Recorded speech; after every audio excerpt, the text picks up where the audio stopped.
life, love, relationships. Wait, we're gonna give away all our secrets? Welcome to the Man Perspective With Kane Man and the Dawn. Welcome back. This is part 2 of the Man Perspective, our perspective on police brutality. Police brutality. I would like to know the police brutality from a white America's point of view. Well, my perspective on it, I mean, at its base, we're all human beings, whether you're a cop or not. We're human beings. And there's really no need for the brutality. I mean, I think it's bullshit. I really do. It's no human being should treat another human being in that manner. I mean, I get it under certain circumstances. Like if you're trying to handcuff a suspect and they're going for your weapon, all right, maybe hit the person once, but you don't really need to like bash their head off the side of your squad car 7 times. I mean, so it's ridiculous. And I do really think that they need to be retrained in a major way.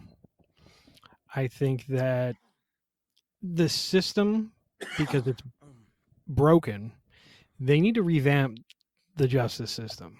I mean, it's a highly flawed system, and it tends to favor money.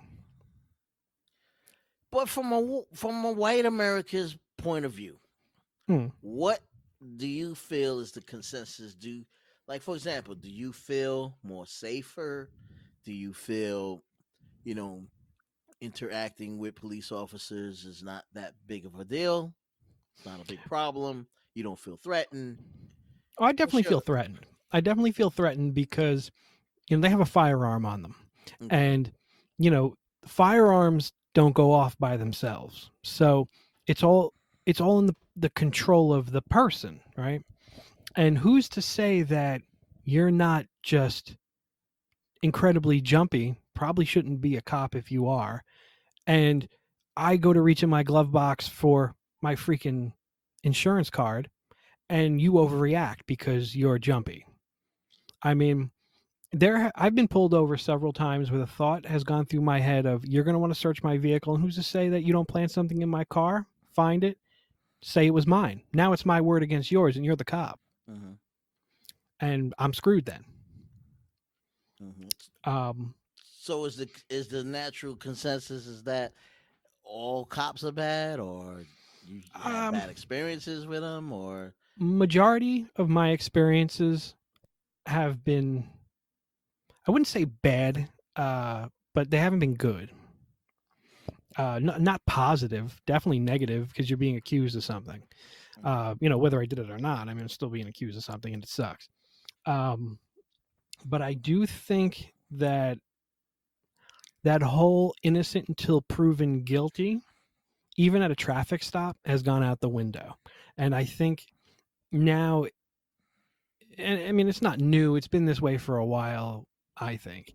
But I think it's more guilty until you can prove otherwise. And at the end of the day, like I said, we're all human beings. So there shouldn't be that. It shouldn't be that way. I mean, if you did something, show me the proof, and then you got me. If not, and you can't prove it, it's hearsay. So what's with the attitude? What's with the, it's like a authoritarian dictator type chip and ego that they get. Don't get me wrong. There's some great cops. There's great cops. Unfortunately, there are a lot of bad ones too. Hey, what's that new show you heard? What show? The new show, The Man Perspective, with K-Man and the Dawn. And some of them are really bad. And you know how they say there's one bad apple in every bunch? Right. Well, look at how many bunches there are. In just in the U.S. alone, there's I don't know the number of how many active police officers are on duty across the entire United States, but that's a big bunch. So that means there's going to be a big bunch of bad apples, and they need to get rid of the bad apples. I mean, that first and foremost. I mean, for instance, with George Floyd. Okay. You can't do that to people. You can't do that to people. And what makes it even worse is that there were other officers there and they did nothing. Right. They did nothing. Stood around. And yeah, and as far as I'm concerned, they're just as guilty as that one cop is. Just as guilty. They should be charged the same because they did nothing to stop it.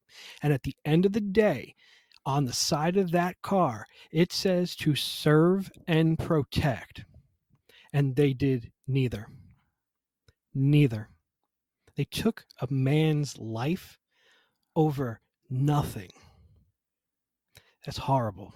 And honestly, I hope they try him, convict him, and I hope they bring back the death penalty if it's not there already, just for him. Because he should in no way be able to rot in a prison for his last days over what he did. That's very interesting. That's very, very interesting. Well, we'll be right back, and we're going to pay some bills, and we'll come back with part 3, the racial issues with police brutality from the man perspective. You heard our perspective. It's time to hear yours.